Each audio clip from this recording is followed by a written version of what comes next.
I want to say you guys are both total pros. I wanted to know, do you find the fight choreography or the choreography for the opening dance number to be more challenging?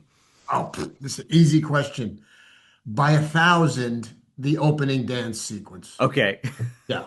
My answer would be exactly the opposite. That I think the reason for me that I find fight choreography so much more complicated is that you really do have and especially hardcore in this season, I have a lot of different dance partners in my fight choreography, and you have their safety in your hands in a lot of ways. You Mhm. have to be communicating with each other very clearly to make sure that everything that you're doing is safe and that everyone understands what's going on. And there's a specific type of communication that you use when you're doing fight choreography to warn people about, your hit is coming and things like that. That it's really you really have to be great partners with everyone that you're working with, and you have to feel safe with them, and it's really complex, and what It's they do also a is dance. It's skilled. also a Yeah, dance, right. and it has to tell a story. It's like the other part of the script with words. It's like the fight is telling a story, and you have to honor that, you Yeah, know? Yeah. I think absolutely. you're both so wonderful at both of them. So you knocked it out of the park. Thank you. Frank, I wanted to know when you take on a role like this, I mean, you're finally getting into the weeds, playing a father who's lost a child. And I Right. wanted to know, that seems like for me, like that seems like that would be a really dark headspace to be in. Like, does it make you think about your own kids? And I'm curious about how you let yourself connect with that on a personal level versus keeping it at arm's length. Yeah, that's a great question, but it's impossible not to let it kind of saturate Hmm. your being because it's the way for me anyway, when I prepare, it's like, well, what would I do in this situation, or how would I be in this Right. situation? And so it's hard not to think of, this is why if it were me, I would be Yeah. hell-bent on What if it getting, was my kid? that's right, I Right. would be hell-bent on getting this guy in the ground. Hmm. Like, do you know what I mean? And it Yeah. would Yeah. Yeah. Yeah. probably blur a lot of my other things around me, which I think that's what Flag is dealing with, is Mhm. having this new position and dealing with this power that he has Mhm. while still kind of having this one major, objective, which is to annihilate Peacemaker Right. and to Now, use everyone around me with my authority to get that done as well.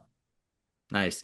Now, one thing I wanted to ask you about, Jennifer, in the comics, Harcourt has these weird energy projection powers, but you've kept her really grounded so far. So would you prefer to keep her that way, or would you be game for some superpowers later? I want to listen to the audience. If we find that people really want to see something, I always think it's fun to incorporate something like that.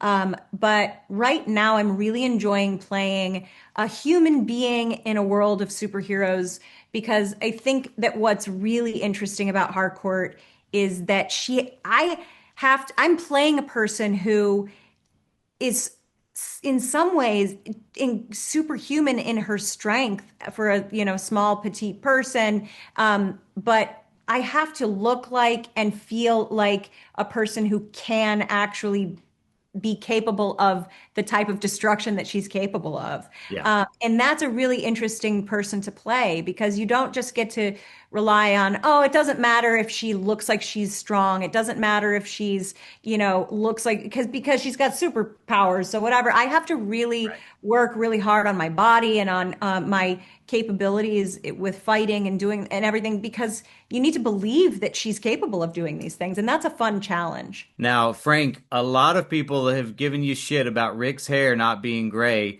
I But know. I want to say, I think you have such great hair. I don't think you should change a thing about it. Instead, Thank you.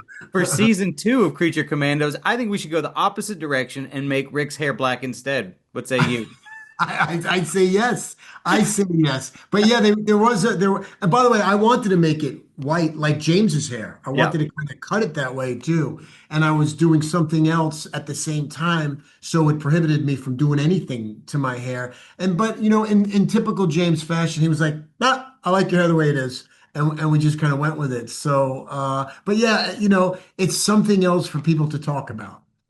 Last question for you guys. You've both been very key connective tissue for the DCU so far. I mean, popped up in several places. I wanted to know if you could give me one DC character who you haven't met yet that you'd love to share the screen with someday. For me, it's always Batman. I love Batman. I've just always loved Batman since I was a kid. I love where Batman, mostly has gone. I love the people who've played Batman. So if I could be in scenes with Batman, I'd be very happy. That's awesome. I would love to get a team up somewhere with Millie Alcock's Supergirl that we haven't gotten to see yet, but I'm very excited for that film.